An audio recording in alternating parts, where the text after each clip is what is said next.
Si jamais tu te retrouves un jour coincé dans le coffre de ta voiture, reste calme. Toutes les voitures sont censées être équipées d'un loquet d'urgence qui permet d'ouvrir le coffre de l'intérieur en cas de besoin, ce qui est fort peu probable.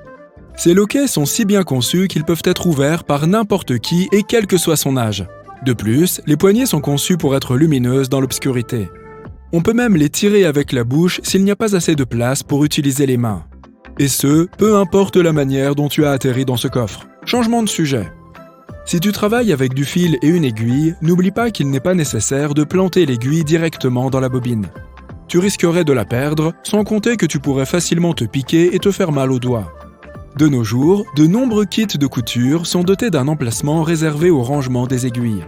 Il se trouve dans la partie inférieure de la bobine de fil. Il suffit de la sortir. Il est même possible d'y ranger plusieurs aiguilles à la fois. Les stylos à billes jetables ont un petit secret. Tu as déjà remarqué que sur certains d'entre eux, il y a un petit trou dans la partie en plastique ? Il s'agit en fait d'un système de ventilation basique.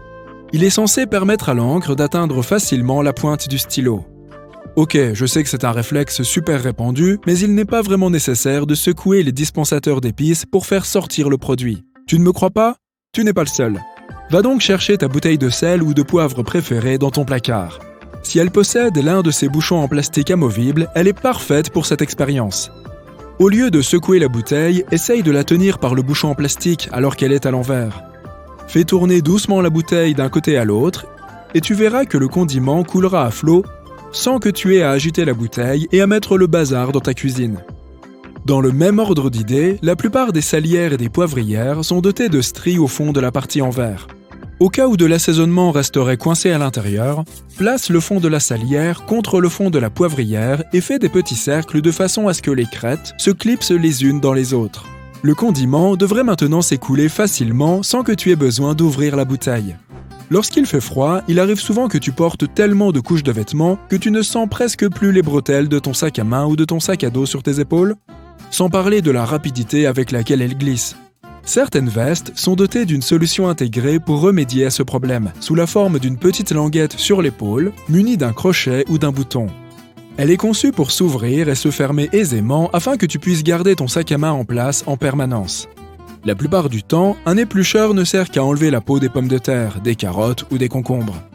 Mais tu peux aussi utiliser ton épluche légumes pour couper de fines lamelles d'oignon. Il suffit de couper l'oignon en 4 verticalement, puis de commencer à le trancher. Cela peut également permettre d'éviter de pleurer à chaudes larmes avec ton oignon.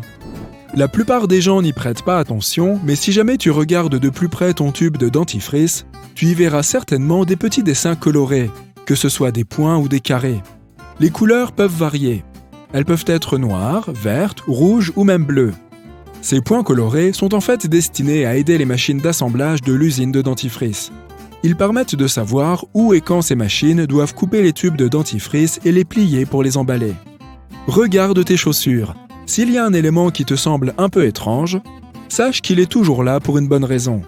La plupart des fabricants n'ajoutent pas d'éléments supplémentaires aux chaussures juste pour le plaisir. Ce serait une perte de temps et d'argent, tu imagines bien. Sur les chaussures d'hiver, par exemple, il y a souvent une petite boucle en haut à l'arrière.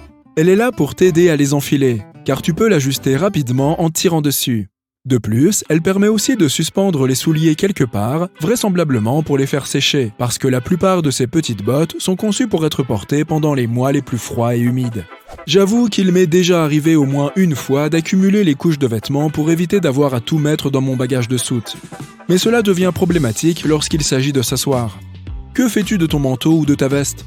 La prochaine fois que tu prendras l'avion, regarde de plus près sur le siège devant toi. Le crochet qui maintient la tablette à la verticale peut servir de crochet pour ta veste.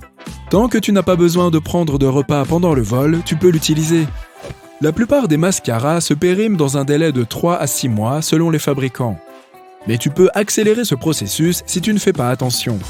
En pompant continuellement la brosse du mascara pour essayer de répartir plus de produits, on fait entrer plein d'air dans le tube.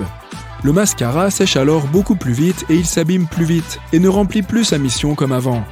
Il existe un moyen simple de vérifier si ton mascara est encore assez bon pour être utilisé. Si tu n'entends pas un petit plop au moment où tu sors la brosse, il se peut que tu aies besoin d'en acheter un nouveau. Je sais que nous vivons à l'ère des appareils connectés par Bluetooth, Mais pour un son de meilleure qualité, il est toujours recommandé d'utiliser des écouteurs qui se connectent via des prises audio. Tu te souviens avoir remarqué des stries noires sur ces prises jack ? Elles ne sont pas là uniquement pour les faire tenir lorsque tu les branches sur ton téléphone ou ton ordinateur portable. Fabriquées dans un matériau isolant spécial, ces bandes sont destinées à protéger les fils lors de la transmission du son. En fonction du nombre de bandes, tu peux deviner quelle extrémité va où. Un espace vide sous des nouilles en tasse ne signifie pas que l'entreprise qui les a produits a voulu t'arnaquer en te privant d'une portion complète. Non, non. C'est une façon de protéger les nouilles pendant leur transport. Cela facilite également la circulation de l'eau chaude qui est versée sur les nouilles avant que celles-ci ne soient dégustées. Cette encolure en V a été conçue à l'origine pour répondre à plusieurs objectifs. Tout d'abord, c'est un moyen de prolonger la durée de vie du vêtement qui conservera sa forme au fil des ans. Elle sert par ailleurs à faire passer la tête à travers le sweat au cas où celui-ci aurait besoin d'être étiré. De cette manière, il assure une meilleure prise autour du cou. Enfin, il aide à absorber la transpiration si tu portes le maillot pendant une séance de sport. Ce n'est plus vraiment une pratique courante, mais il se peut que tu sois un jour tombé sur un veston doté d'une mystérieuse poche supplémentaire sur le côté droit. Il s'avère que cette poche était autrefois utilisée par les hommes pour accéder facilement à leurs billets de train, car la plupart d'entre eux se rendaient ainsi au travail tous les jours. Elle leur permettait de garder leur veste boutonnée tout en bénéficiant d'une poche. Aujourd'hui, elle n'est plus qu'une décoration inutile. En parlant de choses que nous n'utilisons plus aujourd'hui, ou du moins pas dans leur but initial, savais-tu que Play-Doh était à l'origine un produit de nettoyage ? Dans les années 1920, les industriels avaient besoin d'un produit qui les aiderait à nettoyer la zone tapissée autour des fours à charbon.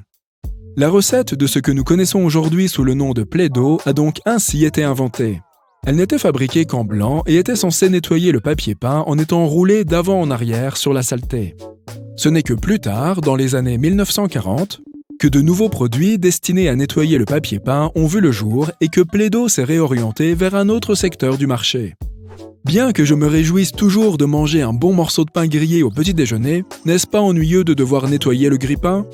Eh bien, plus maintenant, car j'ai récemment découvert que les grille-pains sont dotés d'une glissière ou d'un panneau au fond qui permet de se débarrasser facilement de toutes ces agaçantes miettes. Il fut un temps où les jeux vidéo ne pouvaient être utilisés qu'en insérant des cartouches dans la console de son choix. Or, ces petits objets ont donné bien des maux de tête à de nombreux médecins. Les gens, surtout les plus jeunes, ont commencé à se retrouver à l'hôpital après avoir avalé de petites cartouches de jeux. Nintendo, la société qui fabrique la majorité de ces appareils, a dû trouver une solution créative pour éviter ces accidents. Voilà pourquoi, de nos jours, les cartouches de la Nintendo Switch sont volontairement enduites de produits chimiques spéciaux qui laissent un goût amer vraiment désagréable dans la bouche. Clairement, je ne vous recommande pas d'essayer et de goûter par vous-même.